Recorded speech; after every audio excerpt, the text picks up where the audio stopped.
Once there was a beautiful princess who lived with her father in a huge palace. Although the princess was very beautiful, she was also very selfish and conceited. The princess always got her own way, and the king was often disappointed with his daughter. He was worried that she would grow into a selfish woman, and that she would not be a good example to his people. One day the princess was playing in the garden of the palace. She was playing with her favorite possession in the whole world, a golden ball. The princess loved the golden ball because it was so shiny, and she could see her reflection upon its surface. She also loved the ball because it was so valuable. The princess threw the ball high into the air, where the sun made it sparkle against the blue sky. Higher and higher she threw the golden ball, so high that she imagined the golden ball was a second sun, a sun belonging to her and her alone. The golden ball went so high up into the air that it really did begin to look like a sun, and the reflections dazzled the princess, who had to close her eyes. The ball landed some way away and began to roll towards the lake in the shadows of the giant trees. The princess let out a cry and ran towards the golden ball with her arms outstretched. But she was too late. The ball rolled into the lake and sank beneath the surface out of sight. The princess collapsed onto the ground and began to cry. She cried so hard that her tears fell into the lake, making a sound like raindrops. Little ripples stretched across the surface of the lake, and still the princess cried and cried. Then a small voice came out of nowhere. "Why are you crying, princess?" The princess looked all around, but she could not see a single person near the lake. Again the small voice asked, "Why are you crying, my princess?" When she looked down, she saw a small frog sitting on the edge of the lake, with wide eyes and little webbed feet. "I have lost my golden ball, and now I will never get it back." "Where have you lost it, princess?" said the little frog. "I can help you find it if it will stop your tears." The princess wiped her tears away. "Perhaps this little frog can help me," she thought. "It is at the bottom of the lake, where I cannot reach." The little frog looked at the princess and smiled. "I can fetch it for you, princess. I will dive to the bottom of the lake, and I will bring back your golden ball for you."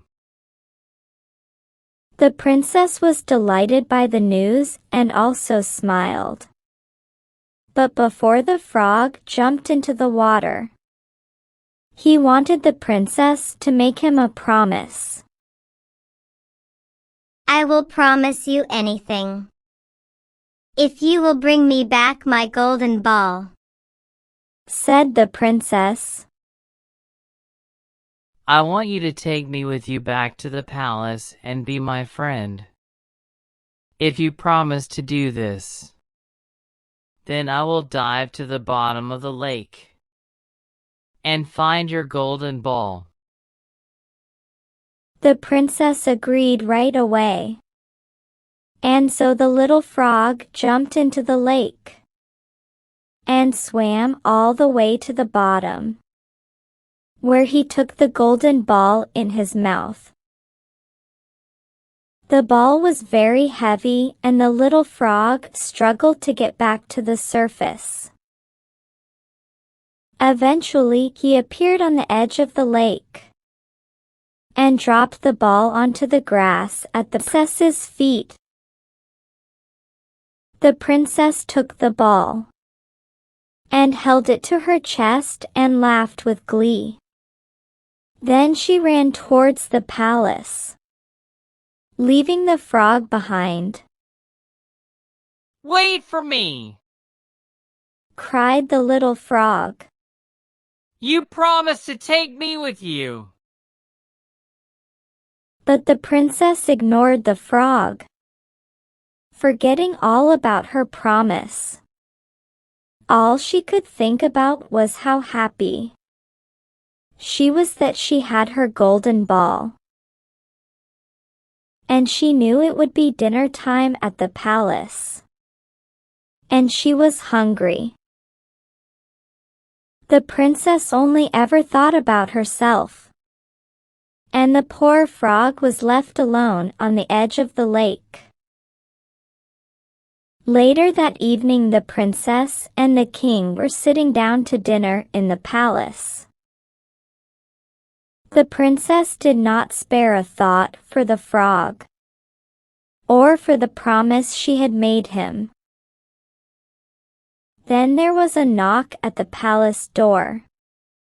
A moment later, the frog hopped into the dining hall and jumped up onto the table next to the princess. The princess was horrified and cried out, "Go away, you disgusting frog!" But the king silenced his daughter and asked the frog what he was doing inside the palace. The frog told the kind all about the promise the princess had made to him. The king was very angry with his daughter and commanded her to keep her promise to the frog. "We must always do as we promise, daughter." "But he is just a frog, and I am a princess," she said, almost in tears once again. "That does not matter. You must do as you said you would do." The king made the princess serve the frog a small plate of food, which the little frog hungrily gobbled down. The princess was angry at her father, and even angrier at the frog.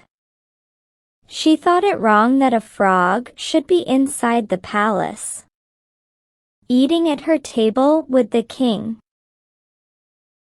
But the king paid no attention to his daughter's foul mood. Eventually, the princess had enough of the little frog and stood to go to bed. She bid her father good night and made to leave. But the frog reminded the princess of her promise to stay with him and be his friend. The king agreed that the princess must take the little frog to bed with her, so that he might sleep on her pillow. "I will not do it," exclaimed the princess. But the king insisted his daughter keep her promise. Although she did not want to, the princess knew that she must do as her father instructed. She placed her hand on the table, and the little frog jumped into her palm. Then she went up to her bedroom. Once away from the king, the princess was very mean to the little frog. She threw him onto her bed and told him that he was an ugly creature and that he was very impudent to assume he could sleep on the pillow of a princess. She got ready for bed and pulled the covers up close around her, ignoring the little frog who was sitting on the edge of her pillow. "Why do you hate me so?" asked the frog. "I did as you asked and rescued your golden ball from the bottom of the lake. All I asked in return was for you to keep your promise to be my friend." The frog lowered his head and tears escaped from his sad, wide eyes as he began to cry. "I have been living by the lake for many years, and all I wanted was to have your company. It is not a good life to be all alone with nobody to talk to." The princess was very moved by the frog's tears, and her heart began to soften. Although she was a princess, and she had everything a young woman might want, she was an only child with no brothers or sisters to play with. The princess had grown up alone in the palace, and she often wished that she was able to share her time with others. Often she would hear the young children playing on the other side of the palace walls, and she was envious of their laughter and games. The princess and the frog talked into the night, and soon the princess forgot altogether that he was a frog and thought of him in a kind way. She shared stories her father had told her as a baby, and the frog enjoyed listening very much. Towards dawn, both the frog and the princess were very tired. The princess realized that she was happy to have a friend to talk to, and she regretted being so mean to the little frog. Just as they were both about to fall asleep, the princess leaned forwards and kissed the frog on the lips. Instantly there was a blinding flash of silver light. The princess closed her eyes in shock. When she opened them, a handsome prince stood before her, and the little frog had vanished altogether. "You have set me free with your kindness, princess," said the handsome prince.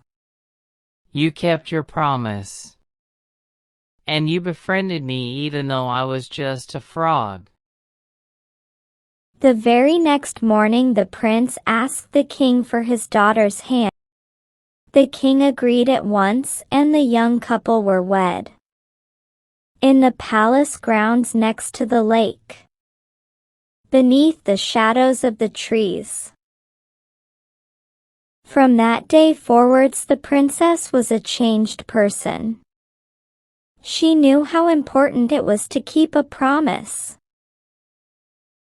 and she treated her people with kindness and respect, no matter how rich or how poor they were.